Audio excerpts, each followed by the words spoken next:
কিরকম, মুরগিতে লাভবান কীরকম।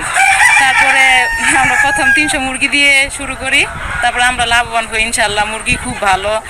তারপরে আস্তে আস্তে আমার একটা শখ জাগে যে মুরগিতে সত্যিই লাভবান হই, বা মুরগি পালতে পালতে আমার খুব ভালো লাগে, যে সত্যি ডিমের রানী অনেক সুন্দর ভালো লাগছিল। হ্যাঁ, প্রথমত 300 দিয়ে শুরু হয়। হ্যাঁ, হ্যাঁ, জি জি। বর্তমানে কতগুলো মুরগি রয়েছে আপনার এখানে? এখন আমার ফার্মে আপনার 600 প্যারেন্টস আছে। 600-র উপরে প্যারেন্ট।